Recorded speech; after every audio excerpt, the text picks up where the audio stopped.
영국의 대문호 윌리엄 셰익스피어가 자신의 시에서 이런 말을 남겼습니다. 짧은 한 행인데 한번 들어보십시오.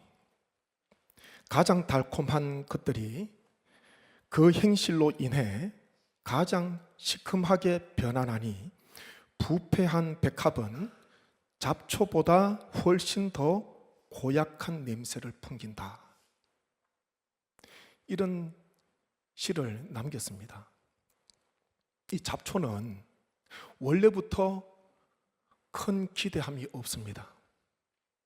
근데 꽃 중에 꽃 백합은요, 사람들에게 기대하는 바가 있습니다. 그래서 잡초가 부패하는 것보다 꽃 중에 꽃인 백합이 부패하게 되었을 때에 그것은 잡초보다 훨씬 더 고약한 악취를 풍긴다는 시지 않습니까? 무엇을 의미하겠습니까? 도덕적으로 높게 평가받던 사람이 잘못된 행실로 인해서 타락하게 되었을 때에 그 추함이 얼마나 큰지를 이 셰익스피어는 시로 표현한 거예요. 부패한 백합은 잡초보다 훨씬 더 고약한 냄새를 풍긴다. 여기에서 유래된 말이 있습니다. 그 말은 가장 좋은 것이 부패할 때 가장 나쁜 것이 된다. 여기에서 나온 말이에요. 오늘 읽은 말씀 7절 끝에 보게 되니까 그렇게 기록하고 있습니다. 제사장은 만군의 여호와의 사자가 되미거늘. 제사장은 만군의 여호와의 사자다. 하나님께서 말씀을 하십니다. 여호와의 사자라는 이 직책, 이 제사장, 얼마나 고귀한 직분이요, 얼마나 고귀한 직책입니까?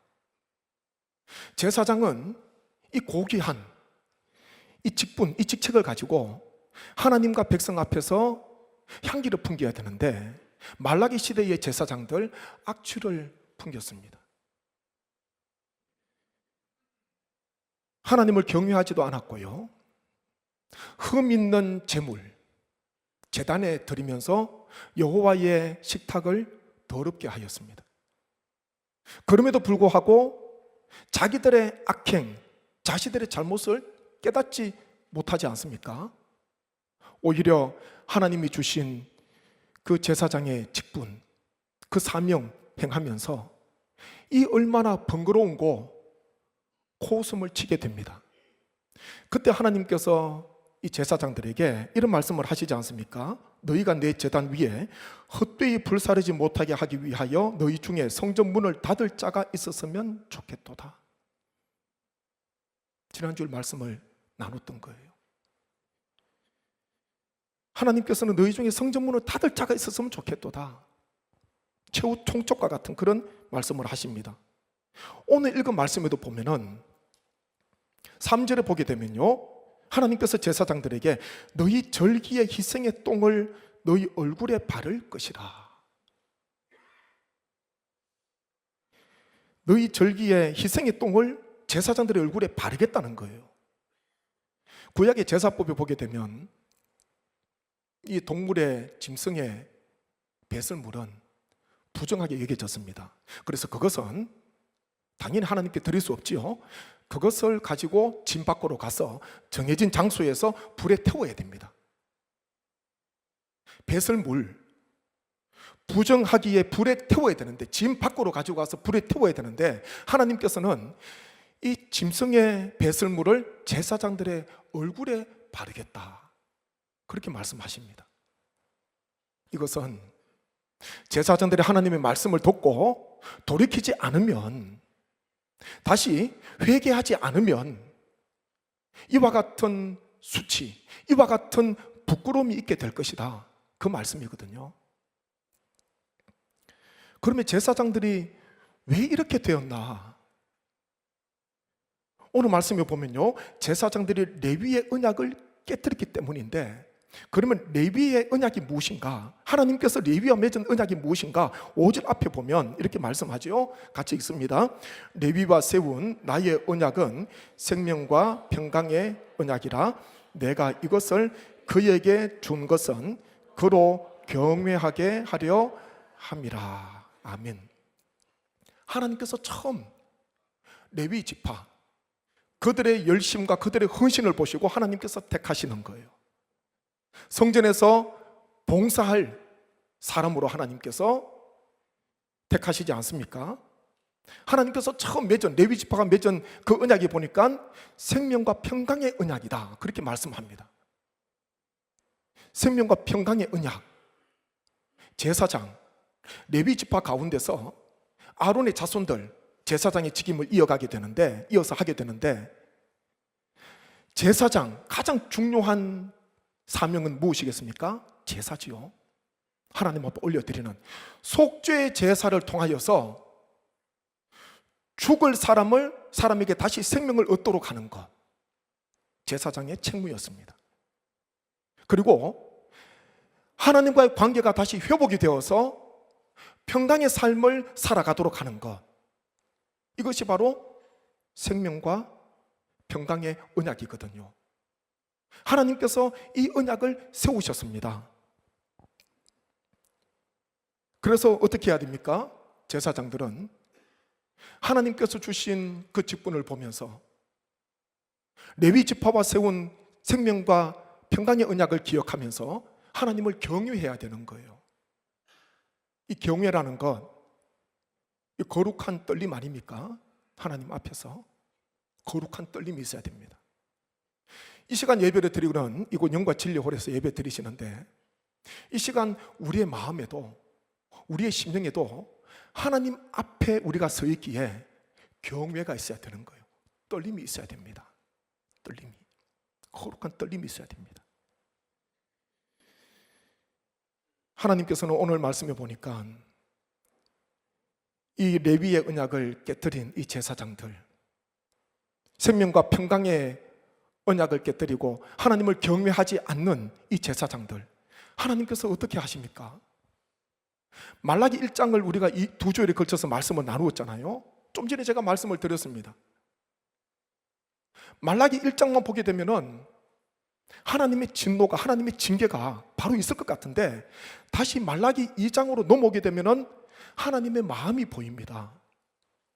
그것이 1절과 2절 말씀이거든요. 이 1절과 2절 말씀이 얼마나 은혜가 되는지 모릅니다. 한번 말씀 같이 읽겠습니다. 너희 제사장들아, 이제 너희에게 이같이 명령하노라. 만군의 여호와가 이르노라. 너희가 만일 듣지 아니하며 마음에 두지 아니하여 내 이름을 영화롭게 하지 아니하면 내가 너희에게 저주를 내려 너희의 복을 저주하리라. 내가 이미 저주하였나니 이는 너희가 그것을 마음에 두지 아니하였음이라. 아멘. 말라기 1장에서 끝날 것 같은데 2장에 넘어오니까 하나님께서 다시 제사장들에게 너희 제사장들아, 이렇게 말씀이 시작됩니다. 너희 제사장들아. 그러면서 다시 말씀을 주시는 거예요. 하나님께서 명령하십니다. 그것은요, 하나님의 말씀을 듣고 마음에 두라는 것입니다. 그리고 다시 깨닫고 돌아오라는 것이죠. 이 하나님의 은혜가 얼마나 큰가. 하나님께서 다시 말씀을 주신다는 것은, 말씀을 가지고 찾아오신다는 것은 아직 회복의 때가 있고 다시 하나님 앞에 돌이킬 수 있는 기회가 남아있다는 것입니다. 이것이 은혜예요. 불순종의 대명사, 그러면은 가장 먼저 떠오르는 인물이 누구겠습니까? 구약에 보면은 여러 인물이 있겠지만은 사울 왕입니다. 사울 왕은 불순종의 대명사가 되었지 않습니까?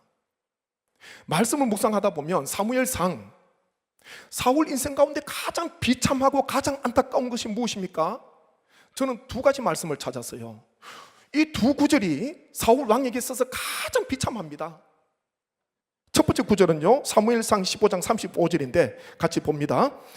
사무엘이 죽는 날까지 사울을 다시 가서 보지 아니하였으니 이는 그가 사울을 위하여 슬퍼함이었고 여호와께서는 사울을 이스라엘 왕으로 삼으신 것을 후회하셨더라. 아멘. 보니까 사무엘이 죽는 날까지 사울을 다시 가서 보지 않았다. 사무엘이 가지 않았다는 것은 다른 말로 하면 하나님의 말씀이 끊어진 거예요. 사무엘은 사울을 왜 만납니까? 다른 이유가 아니었습니다. 하나님의 말씀을 전하기 위해서 사울왕을 찾았고요, 하나님 말씀을 전하기 위해서 사울에게 찾아갔거든요. 근데 계속해서 불순종하고 모든 기회가 다 지나가 버리니까 사무엘이 죽는 날까지 다시는 사울을 찾지 않았다. 더 이상 하나님 말씀을 주지 않았다는 것입니다. 또 한 가지 말씀, 사무엘상 28장 6절 말씀 함께 읽습니다. 사울이 여호와께 묻자오되 여호와께서 꿈으로도 우림으로도 선지자로도 그에게 대답하지 아니하심으로. 아멘. 그래서 사울이 어디로 내려갑니까? 엔돌로 내려가요. 거기서 신접한 여인을 만나게 됩니다. 그러면서 그 여인에게 묻는 거예요. 하나님께서 가장 기뻐하시는 것, 그것은 하나님께 묻는 것입니다. 하나님께 묻는 것. 요즘 새벽에 이사야의 말씀 묵상하는데 남유다 어디서 잘못됐습니까? 어디서부터? 여호와께 묻지 않고 징계를 피하기 위해서 애굽을 의지했던 것, 여호와께 묻지 않았다. 거기에서부터 잘못된 거예요. 우리가 기도를 하는 궁극적인 목적은 무엇이겠습니까? 그것은 하나님께 묻기 위함입니다. 하나님께 묻기 위함. 내가 다 결정하고 내가 다 준비해놓고 하나님 이것대로 하나도 바뀜이 없이 토시 하나 틀리지 않고 하나님 그대로 이루어지게 해주세요. 이것은 기복일 수가 있는 거죠. 나의 뜻이 있고 나의 계획이 있고 나의 결정이 있다 하더라도 그것 다 내려놓고 하나님 앞에 백지도하지 그냥 하나님 앞에 드리는 거예요. 그러면서 하나님께 묻는 것입니다. 기도는 하나님께 묻는 거거든요. 하나님께서 이 묻는 기도를 얼마나 좋아하시는지 모릅니다. 하나님께 묻는 거예요.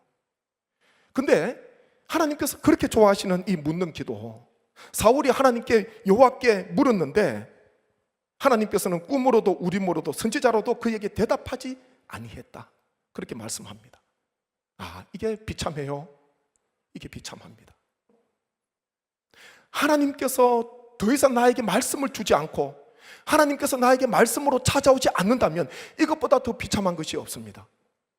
사울이 빌보아 전투에서 세 아들과 함께 죽은 것, 그것도 비참하죠. 근데 40년 통치하면서 왕위에 있으면서 하나님의 말씀이 끊어진 것, 하나님의 뜻을 물었음에도 불구하고 하나님께서 대답하지 아니하시는 것, 그것이 사울 인생 가운데 가장 비참한 것입니다. 근데 말라기 2장 보세요.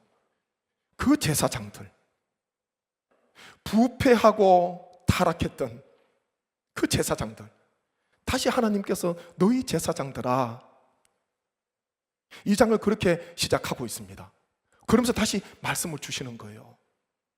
그리고 그 말씀을 듣고 마음에 두기를, 그리고 하나님께로 돌이키기를 하나님께서 원하시는 것입니다. 그러면 하나님께서 제사장이 주시는 말씀, 회복을 위해서 제사장이 듣고 다시 마음에 두어야 하는 메시지가 뭔가? 그것은요, 처음 하나님께서 레위 지파와 언약을 맺었을 때에 그때 레위 지파가 순수한 마음으로 순수한 신앙으로 행했던 신앙의 자세를 이야기하고 있습니다. 그게 오늘 5절 끝에서부터 6절에 보게 되면은 한 4가지가 나와 있거든요. 이것을 다시 회복하라는 거예요. 처음 레위 지파, 레위 사람들, 성전에서 봉사하고 섬기던 사람들, 어떤 신앙의 자세를 가졌나 보면요, 첫 번째는 하나님을 경외했습니다. 5절 끝에 보면은 같이 읽습니다. 그가 나를 경외하고 내 이름을 두려워하였으며. 아멘. 하나님을 경외했다는 거예요. 우리가 말라기 말씀 보게 되면 하나님을 경외하는 것, 하나님께서 경외 받으시는 것, 얼마나 이것을 기뻐하시는지 모릅니다. 하나님을 경외하는 것. 처음에는 레위 지파 제사장들 하나님을 경외했다는 거예요. 말라기 시대 제사장들 하나님을 멸시했습니다. 그리고 하나님을 경외하지 않았습니다. 다시 이 경외를 회복하라는 거잖아요. 또 하나, 처음 레위인들은 진리의 법이 있었습니다. 6절 앞에 보시면 그의 입에는 진리의 법이 있었고 그의 입술에는 불의함이 없었으며. 진리의 법, 하나님의 말씀으로, 하나님의 법으로 백성들을 올바른 길로 인도하고자 하는 그 모습이 있었다는 것이죠. 불의함이 없이 입술에는 진리의 법이 있었다. 세 번째는요, 동행하였습니다. 6절 중간에 한번 보십시오. 그가 화평함과 정직함으로 나와 동행하며. 화평함과 정직함으로 하나님과 동행했다. 이 동행은 하나님과 같이 걷는 거잖아요. 하나님과 같이 걸어가는 것, 그게 바로 동행입니다. 레위인들, 제사장, 성전 안에서만 뿐만 아니라 성전 밖에서 세상의 삶 속에서도 하나님과 같이 걸었습니다. 하나님과 같이 동행했습니다. 그게 처음 레위인들이 가졌던 신앙이었습니다. 그리고 마지막 네 번째 보게 되면 많은 사람을 돌이켰는데 6절 끝에 보면은 같이 읽습니다. 많은 사람을 돌이켜 죄악에서 떠나게 하였느니라. 한 번 더요. 많은 사람을 돌이켜 죄악에서 떠나게 하였느니라. 아멘. 이 네 번째는 앞에 세 가지가 선행이 되어야지 네 번째 열매를 얻을 수가 있습니다. 마음으로 하나님을 경외하고, 입에는 진리의 말씀이 있고, 삶으로는 하나님과 동행하는 이 모습이 레위인 그리고 제사장들에게 있어야지 마침내 많은 사람을 돌이켜 죄악에서 떠나게 할 수가 있다는 것이죠. 예전에는 그렇게 했다는 거예요. 앞에 세 가지가 있음으로 인하여서 많은 사람들을 죄악에서 돌이켜서, 많은 사람을 돌이켜서 죄악에서 떠나도록 하였다. 이것을 다시 회복하라, 그렇게 말씀하거든요. 제사장들이 첫 번째로 회복해야 되는 것은 자신들의 신앙이죠. 경외하고 입으로는 진리의 법을 전하고 하나님과 동행하는 것, 이게 첫 번째로 되고, 그렇게 할 때에 백성들을 이끌 수가 있다는 것입니다. 백성들에게 신앙에 좋은 영향을 끼칠 수가 있다는 것입니다. 제사장들이 먼저 모범을 보이라. 다시 처음 하나님께서 레위 지파와 맺었던 그 언약을 생각하고 그때 레위인들이 가졌던 순수한 신앙, 그것을 다시 회복하라, 그렇게 말씀하거든요. 그러면 다시 하나님께서 쓰시는, 하나님께 쓰임받는 제사장들이 될 수 있다는 것입니다.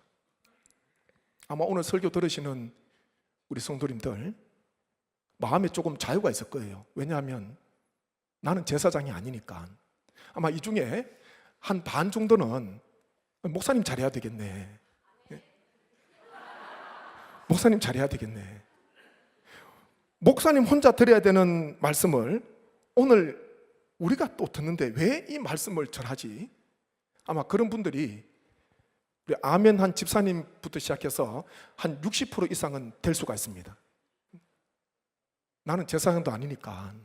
근데 주님께서 사도 베드로를 통해서 성도가 무엇인가, 구원받은 하나님의 자녀가 누구인가를 명확하게 말씀하셨거든요.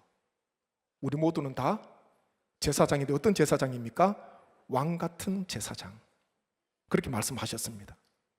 그래서 우리 모두는 오늘 이 말씀 가운데 자유로울 수가 없습니다. 다 말씀을 들어야 되는 거예요. 목회자뿐만 아니라 우리 모든 성도님들이 다 말씀을 들어야 됩니다. 오늘 제가 설교 제목을 많이 고민했습니다. 설교를 준비하다 보면 어떨 때는 제목을 먼저 정할 때가 있고요, 제목이 쉽게 나올 때가 있어요. 그런데 오늘 설교는 제목을 맨 끝에, 설교를 준비하고 제목을 제일 마지막에 또 한 번 수정을 하고 그렇게 했는데, 제목이 정할 때가 어려울 때가 있습니다. 이 제목을 해야 될까, 저 제목을 해야 될까. 물론 제목을 전혀 안 보시는 분도 계시겠지만은 그래도 교회 또 역사가 될 수가 있지 않습니까? 주보가. 그래서 저 혼자 고민하고 해서 오늘 제목 이렇게 정했는데, 같이 한번 제목 읽겠습니다. 시작. 우리 이 시대의 제사장. 한 번 더요. 우리 이 시대의 제사장. 베드로전서 2장 9절 말씀 함께 봅니다. 2장 9절 제가 힘차게 읽습니다. 그러나 너희는 택하신 족속이요 왕같은 제사장들이요 거룩한 나라요 그의 소유가 된 백성이니 이는 너희를 어두운 데서 불러내어 그의 귀한 빛에 들어가게 하신 이에 아름다운 덕을 선포하게 하려 하심이라. 한 번 더요. 그러나 너희는 택하신 족속이요 왕같은 제사장들이요 거룩한 나라요 그의 소유가 된 백성이니 이는 너희를 어두운 데서 불러내어 그의 기이한 빛에 들어가게 하신 이에 아름다운 덕을 선포하게 하려 하심이라. 아멘. 우리가 구약의 제사장은 아니지만, 레위 지파는 아니지만 오늘 말씀에 보면은 왕같은 제사장이다 그렇게 말씀합니다. 성도는 왕같은 제사장이에요. 하나님께서 어두운 데서 우리를 불러내어서 그의 기이한 빛에 들어가게 하신 그 하나님, 죄에서 우리를 건져서 구원으로 인도하셨다는 메시지잖아요. 우리를 왜 왕같은 제사장이라는 고귀한 직분을 허락해 주셨나? 왕같은 제사장, 왕이면서 동시에 제사장이라는 거예요. 어떻게 보면 구약의 제사장보다 더 고귀한 신분을 하나님께서 우리에게 허락해 주셨습니다. 왕같은 제사장, 왕같은 제사장으로 삼으신 이유가 있습니다. 그것은요, 죄에서 건져 구원하신 하나님을, 그 아름다운 덕을, 하나님께서 행하신 일을 세상에 선포하도록 하기 위해서, 세상에 전하고 세상에 나타나도록 하기 위해서 우리를 왕같은 제사장으로 세우셨다 그렇게 말씀을 하고 있습니다. 구약의 제사장, 하나님과 백성 사이에서 선한 영향력을 끼쳐야 됩니다. 향기를 드러내야 됩니다. 신약 시대를 살아가는 왕같은 제사장인 우리 성도님, 우리 모두는요, 세상 속에서 하나님께서 행하신 놀라운 일, 하나님께서 나를 구원해 주신 그 하나님의 일을 우리는 세상 속에서 전해야 됩니다. 그것이 바로 향기 나는 삶이에요. 소금이 맛을 잃으면 밖에 버려지게 되고 사람들에게 밟히게 됩니다. 오늘 설교 마무리를 하면서 한 가지 권면을 드립니다. 성도가 고귀한 신분을 받은 왕같은 제사장인 우리가 세상에서 부패하고 변질이 되면 하나님을 모르는 세상 사람들이 풍기는 냄새보다 더 고약한 냄새를 풍기게 됩니다. 하나님께서는 세상 사람들이 풍기는 냄새 물론 역하지요. 근데 왕같은 제사장, 신분받은 성도가 부패하고 변질이 될 때에 그 냄새는 하나님께서 더 역겨워하는 거예요. 이방 사람들, 하나님을 모르는 사람들이 풍기는 냄새보다 더 역겨워합니다. 왜 그렇겠습니까? 그 신분을 주실 때에는 하나님께서 요구하시는 삶이 있었고 하나님께서 기대하시는 바가 있는 거예요. 세상 사람들 죄 가운데 거하고 있습니다. 그들을 하나님께로 인도하기 위해서, 그들에게 하나님의 메시지를 전하고 구원을 선포하고 전하도록 하기 위해서 우리를 왕같은 제사장으로 세워주셨는데 마디는 소금이 되었다고 생각해 보십시오. 우리는 세상에서 밟힐 수밖에 없습니다. 우리 교회를 비롯한 한국 교회가, 또 저부터 시작해서 모든 성도님들이, 이 땅에 있는 모든 성도님들이 다시 회복을 해야 되는 것은, 물론 잘하시는 분도 계시지만 회복해야 되는 것은 하나님께서 나를 왕같은 제사장으로 나를 세상 속에 세워주셨다. 백합이 부패하면, 잡초가 부패할 때 나는 악취보다 훨씬 더 역겨운 악취를 풍기게 됩니다. 그렇기에 우리는 세상 속에서 거룩한 삶을 살아야 돼요. 어렵지만은 하나님께서 우리에게 원하시는 바입니다. 세상 사람들에게 없는 것 나에게 있어야 됩니다. 나에게 있는 것이나 세상 사람들에게 있는 것이나 똑같잖아요. 그건 뭔가가 이상한 것입니다. 세상 사람들에게 없는 것 내 모습 속에 보여져야 됩니다. 오늘 예배 드리면서 어려운 삶이지만 심히 부담이 되는 요청이지만 하나님께서 우리를 왕같은 제사장으로 세워주셨음을 이 시간 꼭 기억하시고 결코 부패하지 마시고요, 거룩한 삶을 통하여 하나님께 향기 풍기시는 우리 모든 우리 성대 가족 되시길 주님의 이름으로 축복합니다.